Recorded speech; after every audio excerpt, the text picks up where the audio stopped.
Bom dia, boa tarde, boa noite. Quem fala que é o Renan e você está no Megascópio. Hoje pra gente falar um pouco sobre a segunda temporada de Sandman, abordando aqui as minhas impressões sobre os episódios e como foi a narrativa de forma geral, encerrando a história de Morpheus no que diz respeito a todo o material de forma geral. E também eu queria colocar alguns pontos sobre o cancelamento e possíveis expansões da série pela Netflix. Então é isso aí e vamos falar neste tópico depois da vinheta.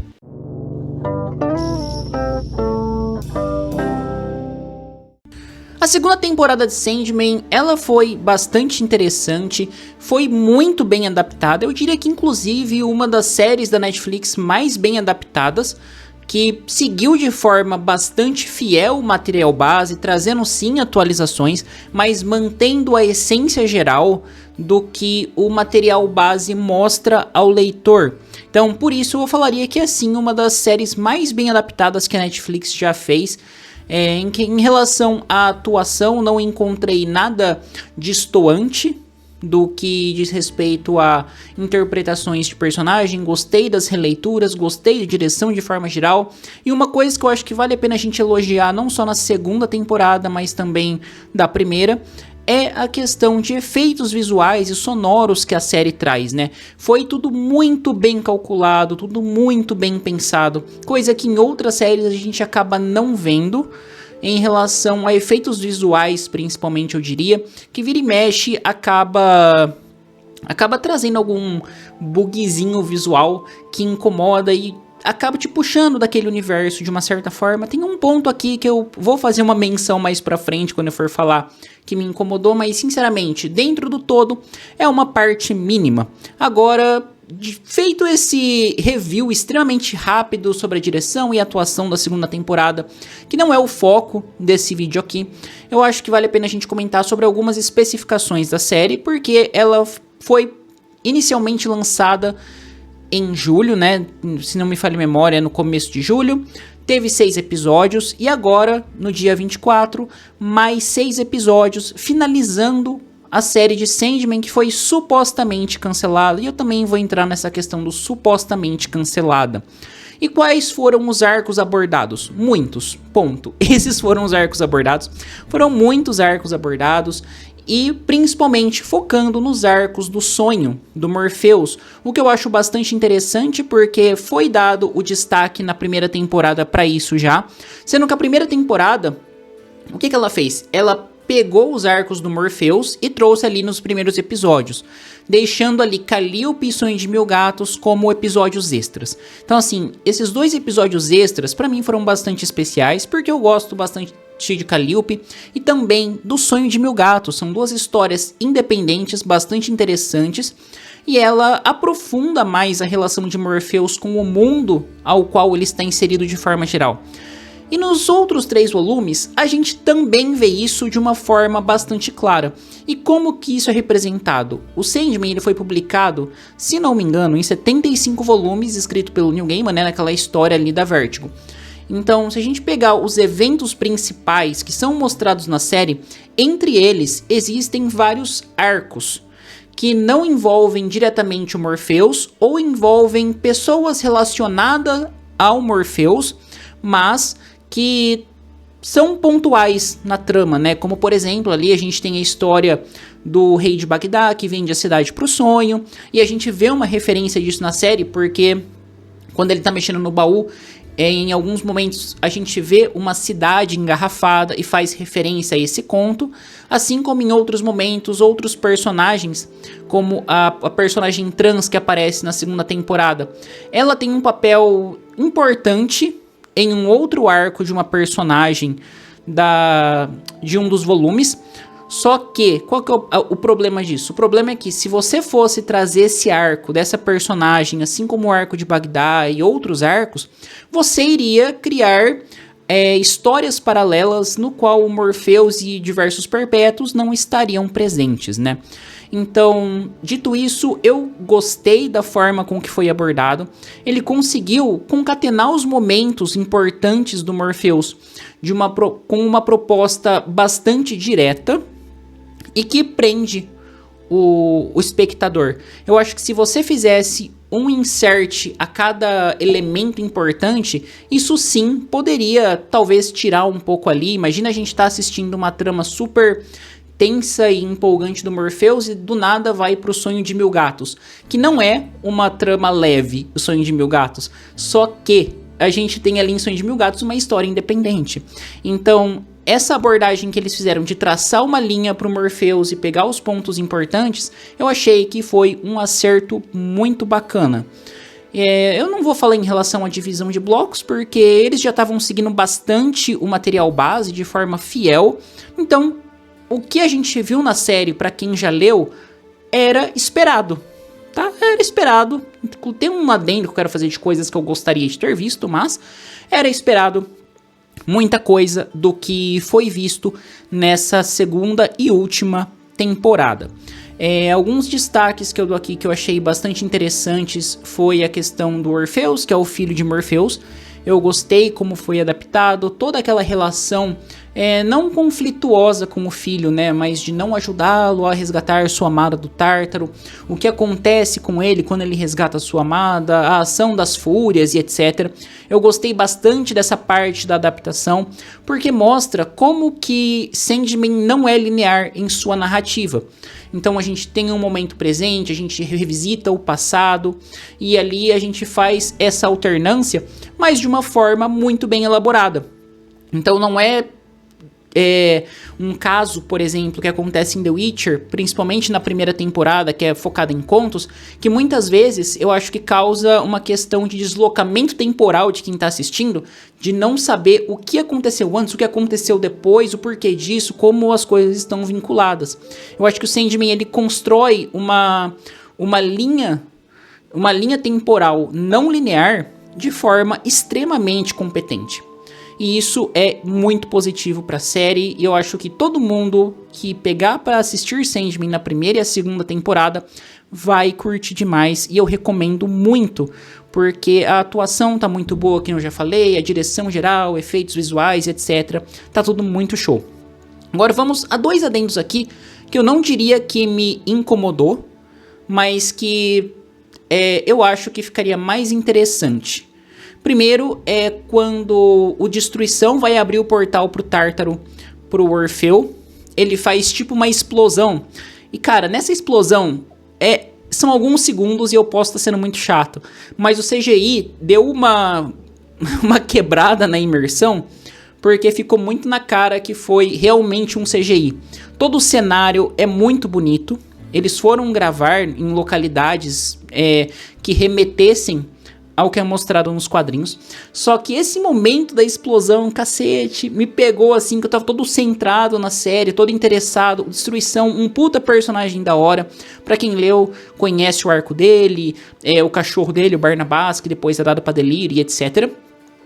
E aí, a gente vê o quê? A gente vê que ele provoca destruição para abrir o portal, só que naquela hora que as pedras caem e tal, o CGI dá uma cagadinha. Alguns segundos, mas pra mim foi o suficiente de não me tirar da história, mas de puta, que fascinante que essa adaptação tá sendo feita. E ver aquilo e falar, opa, peraí. E voltar pra história logo na sequência. Novamente, eu posso estar sendo chato com isso, mas me pegou esse trechinho. E o segundo trecho que me pegou, que poderia ser um pouco mais gráfico, é quando o Coríntio, ele vai fazer o resgate do Daniel e ele identifica ali o Loki, né? Ele tá dominando o Loki.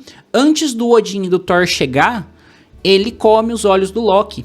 Então ele acaba ferindo o Loki ali, mostrando que o Loki não estava forte naquela situação realmente, né?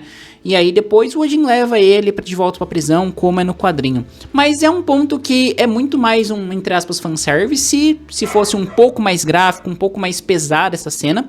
Mas, novamente, eu entendo a mudança, porque ali no contexto a gente tinha a Joanna Constantine, que foi uma personagem inserida na história, que não existe nas HQs, e o Coríntio ali, eu acho que eles tentaram meio que fazer um arco de redenção pra ele, justamente porque a gente vê como que um romance entre a Joanna Constantine e o Coríntio, ali representando basicamente uma segunda chance para os dois personagens. Isso porque o Coríntio, ele no começo da história ali, né, nas primeiras edições, ele é um psicopata que, com o aprisionamento do Morpheus, ele acabou ficando solto no mundo, matando uma galera. E a Johanna Constantine, que carrega, não vou falar tudo, mas carrega o arquétipo do John Constantine, ela é uma personagem caótica em sua vida pessoal, né? Isso, pra quem leu também as edições da Vertigo, vai identificar isso, que é aquela fala que ela faz de que normalmente as pessoas que ela gosta e que estão ao redor dela costumam morrer. Então ali a gente tem dois personagens que buscam uma renovação, e esse romance inserido ali, eu gostei, achei bastante natural dentro do que a série se propõe. Não foi uma coisa apresentada de forma bizarra, lúdica, como é a série de Sandman. Então são só esses dois pontos que eu queria falar sobre a adaptação mesmo, mas no geral gostei bastante. Agora vamos entrar num ponto que eu diria que é um pouco mais delicado, mas que eu tendo agora a concordar com um dos produtores e que fez direção / roteiro de série. Eu não vou lembrar o nome da pessoa agora, mas enfim, ele deu uma entrevista e falou que a série de Sandman, ela não foi cancelada, ela já estava programada para ter essas 2 temporadas, porque eles acharam melhor adaptar o arco do sonho. E eu concordo com ele nesse ponto, mas eu coloco uma vírgula no que diz respeito à expansão disso. Como eu falei até aqui, nessas 2 temporadas a gente tem muito bem adaptado a questão do sonho, do arco do sonho, como Morpheus, a sua mudança para Daniel e etc. E eu concordo que você inserir histórias na qual o Morpheus não estivesse presente entre os episódios realmente não seria uma coisa muito legal, que nem também eu já falei. Porque isso poderia tirar o espectador e causar, tá, mas cadê o protagonista? Cadê isso? Cadê aquilo? É uma adaptação de mídia que num quadrinho funciona bem, porque você vai ter diversas edições, então você sabe que vai sair semanalmente. Mas em uma adaptação visual, audiovisual, eu acho que eles acertaram fazendo essa escolha e encerrando na 2ª temporada, ok? Agora vai a parte que eu discordo, que é a questão de que não teria continuidade, porque talvez Sandman como Sandman não teria continuidade, mas nós poderíamos muito bem ter um universo mais relacionado a Sandman. E isso eu acho que com certeza teve um impacto gigantesco devido às denúncias que o Neil Gaiman está respondendo. Não vou tocar nesse assunto no vídeo, já falei disso em outros vídeos sobre o tema aqui no canal. Mas a gente já vê resquícios disso por cancelamentos do projeto do Neil Gaiman, tanto pela Netflix como pela Amazon Prime. Então aqui a gente cai no o que poderia mais ser feito em cima de Sandman, né? E a gente tem outras coisas que acabaram respingando disso tudo, que é o fator de que a Netflix começou a adaptar Garotos Detetives Mortos. O que me dá um indício que sim, eles iriam encerrar a série na 2ª temporada. Porque Garotos Detetives Mortos são personagens que aparecem originalmente nos volumes principais de Sandman, quando o Lúcifer abandona o inferno, ali como é mostrado no primeiro bloco da 2ª temporada. E ali, o que acontece é que as almas não têm mais para onde ir, então esses garotos, eles ficam vagando ali pela escola. Então, eu acho que a Netflix tomou essa liberdade de pegar esses 2 personagens, fazer uma série para eles, com algumas referências, claro, ao universo de Sandman como um todo, trazendo personagens entre as séries, etc. Então, acho que de tudo o que aconteceu, agora, terminando de assistir a 2ª temporada, eu tendo a acreditar que, sim, ela estava planejada para 2 temporadas, mas o que foi prejudicado dentro do todo foi a expansão desse universo para outros episódios de outras formas. E vamos colocar um adendo aqui, né? A primeira temporada teve os seus episódios lançados e posteriormente, como eu já falei, Calliope e Sonho de Mil Gatos também foram disponibilizados no catálogo. Aí a gente chega aqui, será que essa 2ª temporada vai ter mais algum conto que ficou ali no meio perdido? Outros 2 episódios extras? Não sei, né? A Netflix não falou nada. Eu não duvido que tenha. E fico na expectativa para que tenha, porque esses contos, eles são bastante interessantes, né? E uma coisa que eles retomaram do primeiro volume foi a questão dos sonhos de uma noite de verão. Quando o Sandman chama o Shakespeare para ele escrever uma peça pros membros ali da corte do Reino das Fadas. E essa parte eu achei bastante legal, ele é um conto bem curtinho e que foi muito bem encaixado na segunda temporada.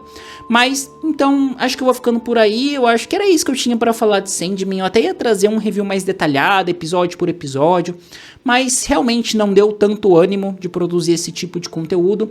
Então eu quis trazer esse tipo de material um pouco mais direto, sim, já abordando diversos spoilers e também trazendo algumas questões sobre o cancelamento da série e possíveis extensões que a série poderia ter tido e que agora eu acredito que não irão acontecer mais. Mas bom, gente, é isso aí, vou ficando por aqui, espero que vocês tenham curtido, se inscreva no canal, ative o sininho, dê um joinha que ajuda bastante a nossa divulgação. Na descrição vocês encontram um link para as nossas outras redes sociais, nos comentários. Fala aí se você assistiu a segunda temporada de Sandman, o que você achou, se correspondeu às suas expectativas, se você gostaria de ver mais derivados desse universo aí na Netflix. Essa troca de ideia é sempre bastante interessante. Bom, é isso aí, muito obrigado e até a próxima.